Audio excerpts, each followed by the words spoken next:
2024년 7월 경기도 양주의 한 태권도장에서 당시 만 3살이었던 최도하 군이 숨졌습니다. 태권도장 관장 최모 씨가 아이를 일부러 매트 사이에 거꾸로 집어넣었고 살려달라는 도하의 외침에도 꺼내주지 않은 겁니다. 결국 최 씨는 아동학대 사례와 상습학대 혐의로 재판에 넘겨졌고 올해 1월 대법원에서 징역 30년형이 확정됐습니다. 하지만 도하 군이 매트 속에서 외친 살려주세요라는 말을 듣고도 모른 척했던 건 관장만이 아니었습니다. 태권도장에 사범들도 있었죠. 관장이 아이들을 학대할 때 사범들은 뭘 하고 있었을까? 이 물음에서 사건 발생 2년이 지난 시점에 취재가 계속된 겁니다. 저희가 입수한 건 사건이 발생하기 전 약 2달 동안 태권도장 내부를 촬영한 CCTV 영상입니다. 당시 관장 최 씨가 삭제했다가 이를 포렌식을 통해 복구하면서 영상이 초 단위로 끊기고 잘려 파일이 300개가 넘었습니다. 하나하나 돌려봤더니 지금까지 공개되지 않았던 장면들이 계속 나왔습니다. 관장이 최도하 군의 팔을 줄로 묶은 채 공중에서 빙빙 돌립니다. 땅에 떨어진 도하 군은 힘을 잃어 축 처졌습니다. 그런데도 관장은 여기서 멈추지 않고 팔까지 함께 묶어 다시 아이를 공중에서 돌립니다. 또 기절한 듯 축 늘어집니다. 그런데 바로 앞에 있던 사범은 뭘 했을까요? 말리거나 아이를 구하거나 관장에게 그만하라고 말하지 않았습니다. 그냥 바라보고 있었습니다. 다른 영상도 있습니다. 관장이 팔을 크게 휘둘러 아이의 머리를 때립니다.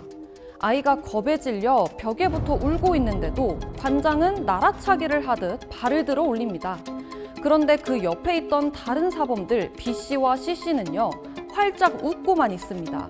도하 군이 숨진 사건이 발생하기 이틀 전 영상도 있었습니다. 관장이 도하 군을 높은 매트 위에 올려놓고선 떨어뜨리려는 듯 발로 차는가 하면 5분가량 엎드려 뻗치는 자세를 유지시키고요.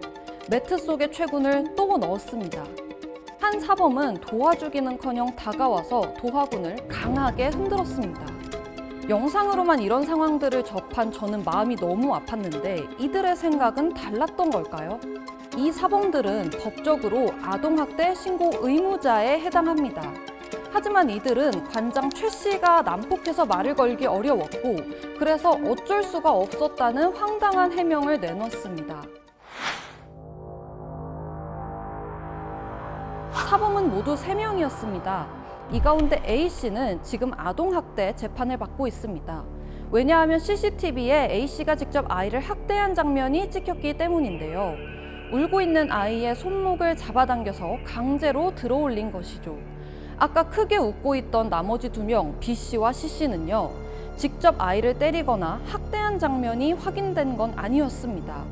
그래서 이들은 처음에는 일반적인 형사재판이 아니라 아동보호 사건으로 법원에 넘어갔는데요.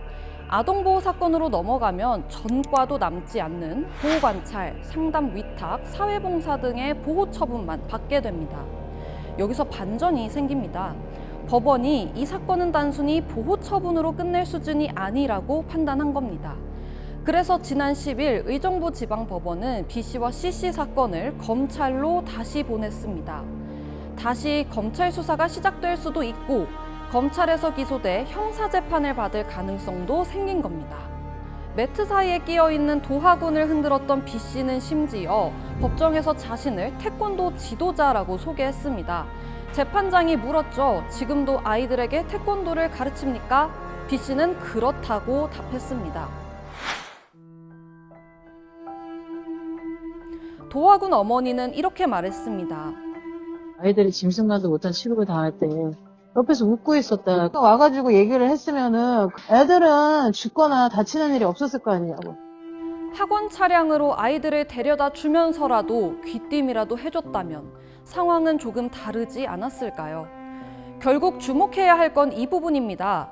학대를 직접 한 사람뿐만 아니라 그 상황을 알고도 아무것도 하지 않은 사람에게 어디까지 책임을 물을 수 있느냐 하는 것이죠. 지금도 분명 누군가의 도움을 기다리고 있는 아이들이 있을 겁니다. 어른의 적극적인 개입이 필요한 아이들을 위해 아동학대가 의심된다면 괜한 오지랖 아닌가 하는 생각은 잠시 접어두고 112 또는 129로 신고하면 되겠습니다.